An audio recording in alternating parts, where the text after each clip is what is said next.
nouveau cours. Aujourd'hui, on va parler pharmacie et peste noire.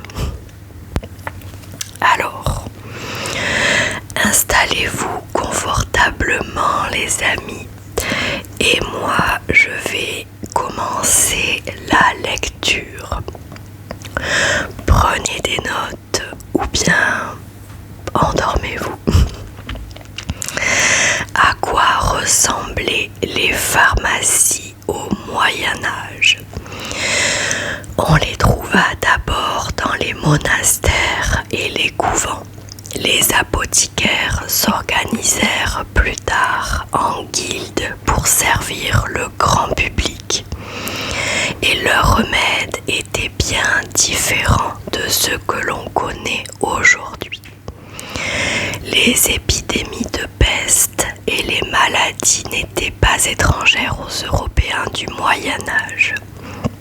Lorsqu'ils souffraient de problèmes de santé, ils se comportaient de la même manière que nous le faisons aujourd'hui.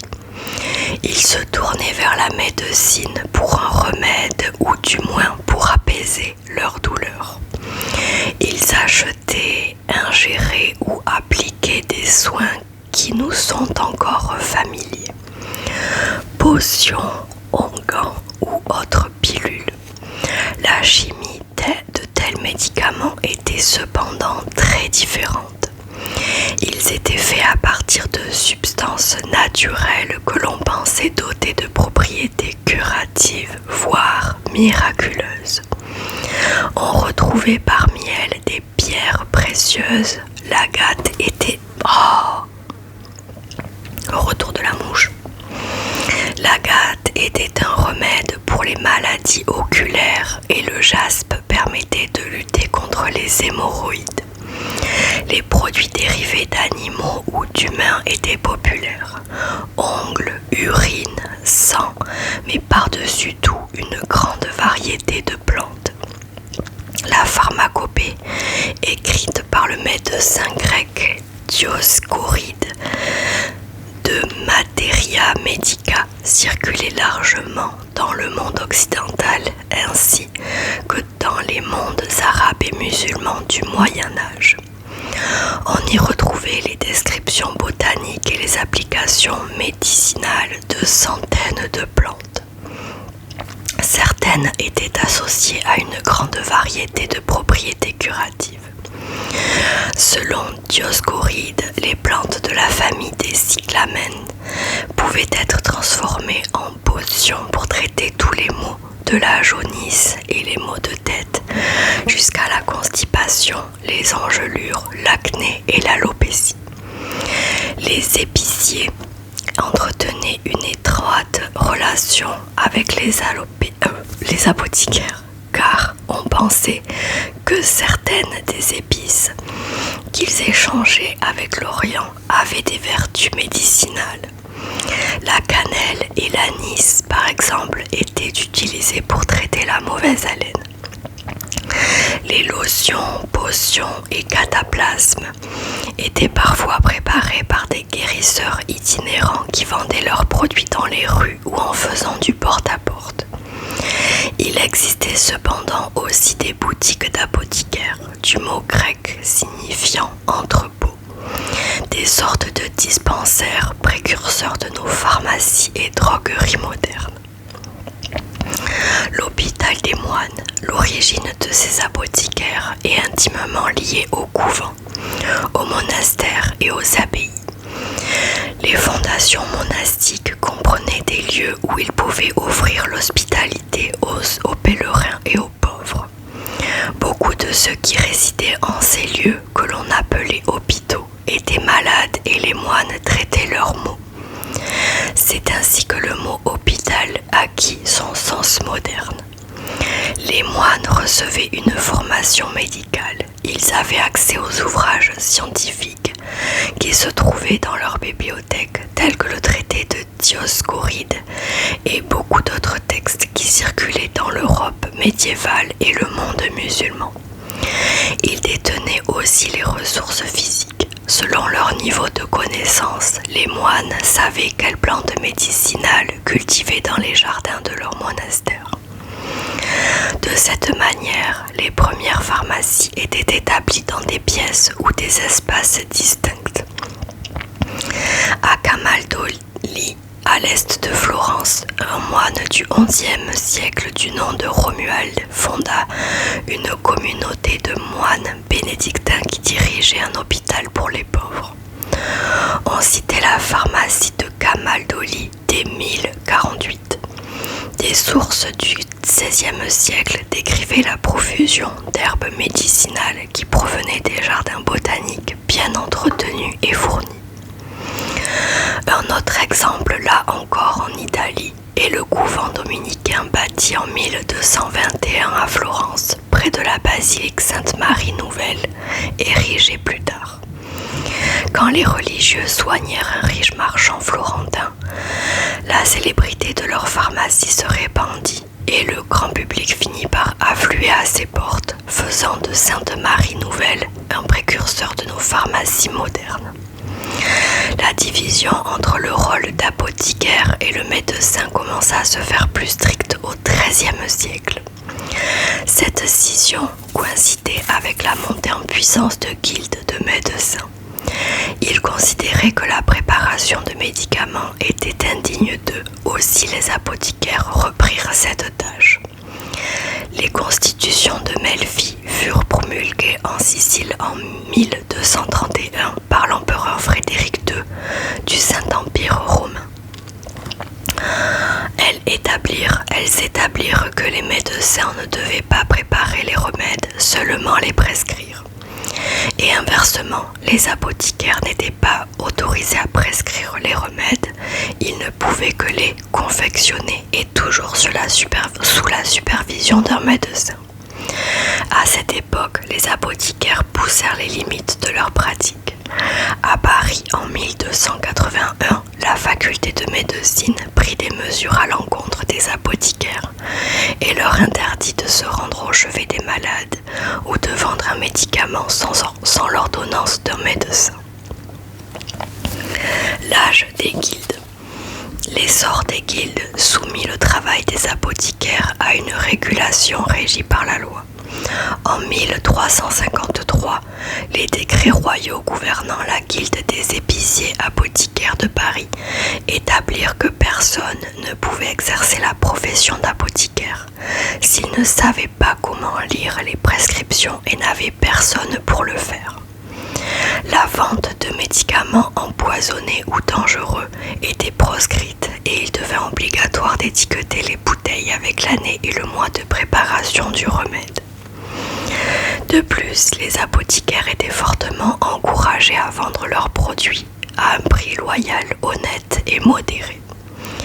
Pour s'assurer que tous se pliaient aux règles, un maître des apothicaires fut désigné et assisté par 2 médecins nommés par le doyen de la faculté de médecine. Il inspectait chaque boutique d'apothicaire au moins 2 fois par an, examinant avec attention toutes les substances qu'on y trouvait.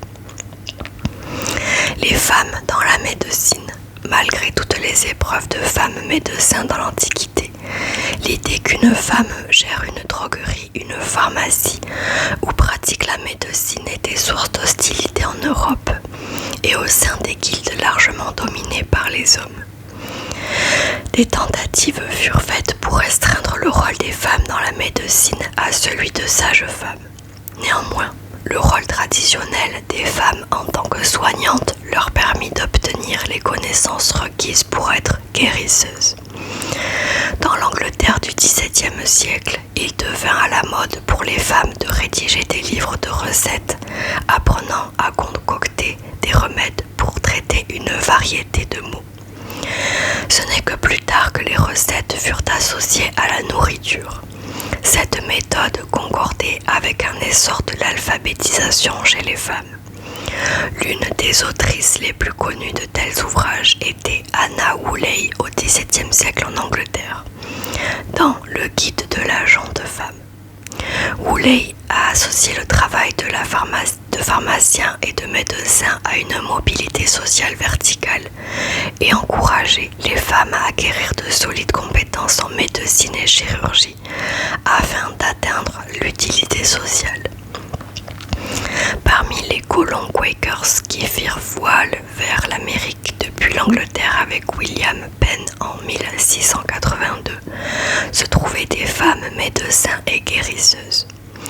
Les connaissances qu'elles transmirent à leurs compagnons colons s'avèrent cruciales au service public du quotidien de la colonie que devint la Pennsylvanie.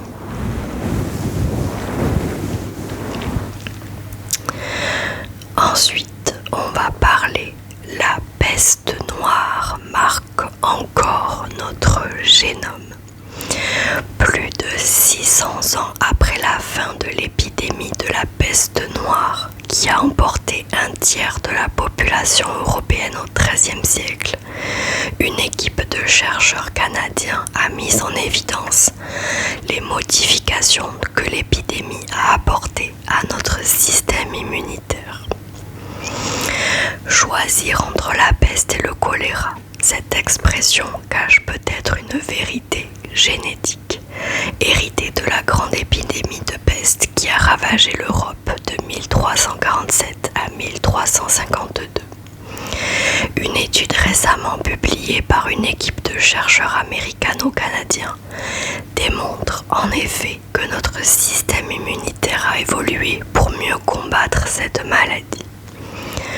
Malheureusement, si cette mutation rend notre organisme plus agressif contre Yersinia pestis, le pathogène responsable de la peste, cela augmente aussi significativement nos chances de développer la maladie de Crohn. Transmise par les puces, la pandémie de peste est aujourd'hui encore l'une des plus mortelles de l'histoire, ayant emporté entre un tiers et la moitié de la population européenne du XIVe siècle.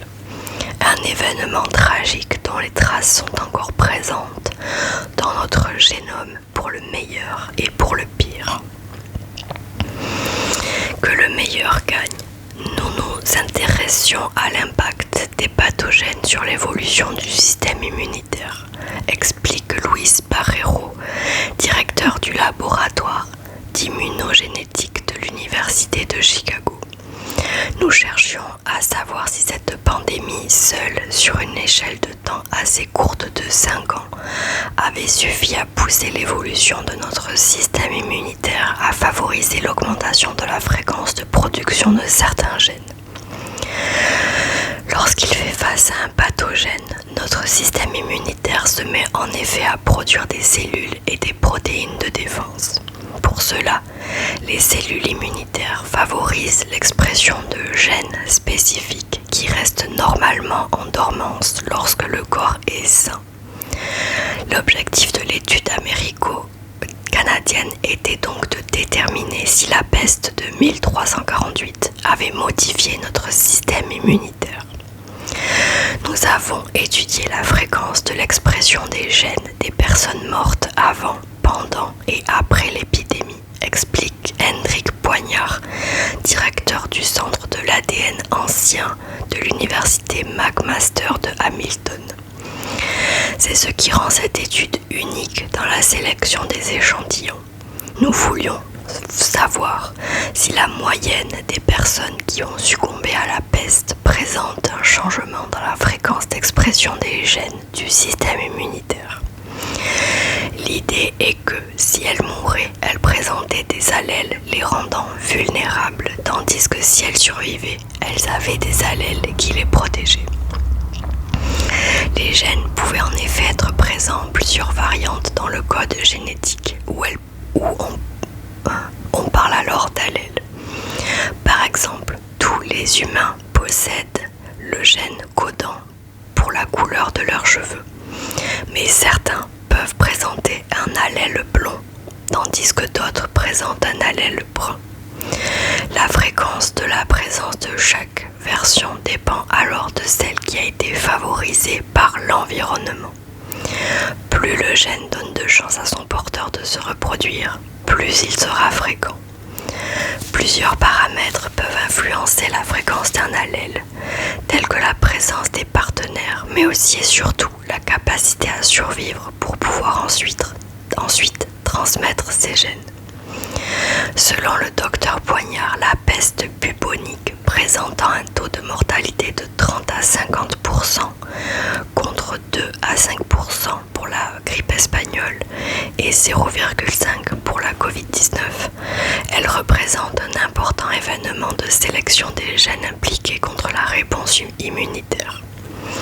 Le moindre avantage génétique avait ainsi de très grandes chances d'être sélectionné et de voir sa fréquence d'apparition exploser après l'épidémie. Dans le cas de la peste, il s'agissait donc d'identifier quels allèles des gènes immunitaires étaient présents chez les victimes et chez les survivants de l'épidémie. De cette manière, les chercheurs ont souhaité déterminer si l'épidémie avait entraîné ou non une modification des allèles immunitaires les plus courants dans la population européenne. Afin de minimiser les risques d'interférence dus à d'autres événements de sélection, tels que la tuberculose ou les famines qui ont précédé la peste noire, les individus étudiés ont été soigneusement sélectionnés grâce aux connaissances archéologiques de l'épidémie. L'ADN a été extrait de plusieurs sites connus en Angleterre et au Danemark, dont le cimetière de East Smithfield, utilisé exclusivement pour enterrer les victimes de la peste entre 1348 et 1350. Ce dernier rassemble près de 636 individus, dont la mise en terre a été soigneusement recensée, une source de matériel génétique inestimable pour les chercheurs. L'ADN se dégrade très vite post-mortem, mais il finit par atteindre un plateau selon le contexte de l'environnement entourant le corps et le type de tissu, précise le docteur Poignard. Les tissus mous se dégradent très vite. Comment ça me saoulait cette mouche ?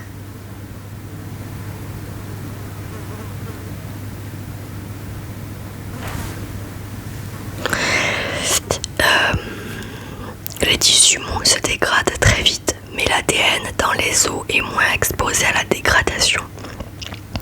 Une fois que tous les enzymes cellulaires ont disparu, tout dépend de l'environnement. Ce n'est pas tant une question d'âge, mais bien plus de contexte. La plus grosse crainte vis-à-vis de l'ADN ancien,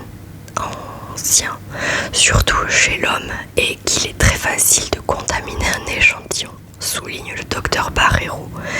Désormais, nous avons de nombreux moyens de les distinguer, aussi bien par informatique que par notre méthode d'échantillonnage, parce que l'ADN ancien présente des motifs de dégradation particuliers que nous pouvons identifier.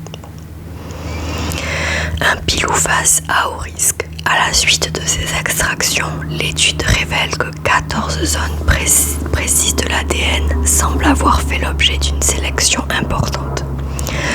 L'endroit le plus concerné se trouve près du gène ERAP2.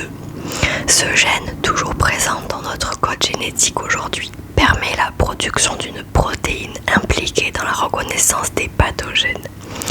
Une fois la menace identifiée, l'organisme produit des cellules immunitaires et des anticorps pour combattre l'infection.